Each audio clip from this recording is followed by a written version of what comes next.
যাকে হত্যা করার পর 7 ফিট নিচে মাটির তলে রেখেছিল। তালমাবাসী বিশ্বাস করি এবার প্রমাণ করে দেবে ব্যালটের মাধ্যমে যে সন্ত্রাস আমরা চাই না।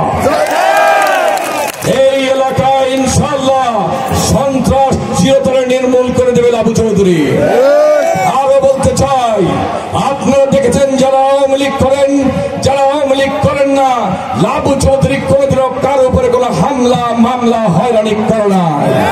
লাবু চৌধুরী সারদা চৌধুরীর সন্তান, গণতান্ত্রিক রাজনীতিতে বিশ্বাস করি আমরা। তাই আমি যে কোনো দলের হোক, যে কোনো মতবাদের লোক হোক, সবাইকে সম্মান করি, শ্রদ্ধা করি।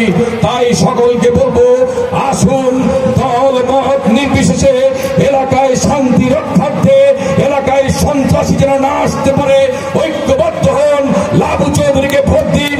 লাবু চৌধুরী নিশ্চিত করবে আপনাদের এই এলাকায় কোনো অশান্তি হবে না, হবে না।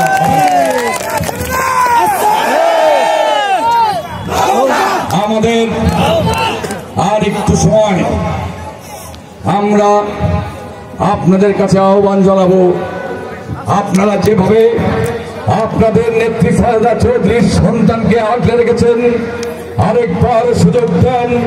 আমি আপনাদের কথা দিচ্ছি, এই শরীর বীর মুক্তিযোদ্ধার সন্তানের শরীর, এই শরীর 75-এর 15ই আগস্ট জাতির জনকে হত্যা করার পর যে আওয়ামী লীগকে সারা বাংলাদেশ সুসংগঠিত করেছিল, সেই মানুষের সন্তান। এই মানুষটি সেই মানুষের সন্তান যিনি জাতির জনক বঙ্গবন্ধুর কন্যাকে এই বাংলাদেশে সভাপতি করে আনার ব্যাপারে যিনি অন্যতম ভূমিকা পালন করেছিলেন, যিনি সবসময় আগলে রেখেছিলেন সকল বিপদ থেকে, যিনি ভালোবাসা দিয়েছিলেন, যিনি স্নেহ মায়া মমতা দিয়েছিলেন, সেই মায়ের সন্তান আমি।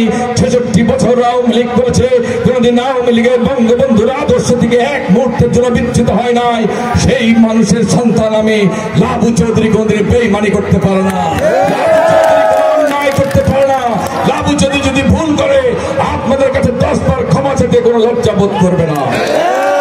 আপনাদের সবাইকে বলবো, আসুন 7ই জানুয়ারি সন্ত্রাসের বিরুদ্ধে, উন্নয়নের সপক্ষে, প্রধানমন্ত্রী শেখ হাসিনার হাতকে শক্তিশালী করতে, এই বাংলাদেশকে ডিজিটাল বাংলাদেশ থেকে স্মার্ট বাংলাদেশের দিকে এগিয়ে নিয়ে যাওয়ার জন্য লাবু চৌধুরীকে ভোট দিন।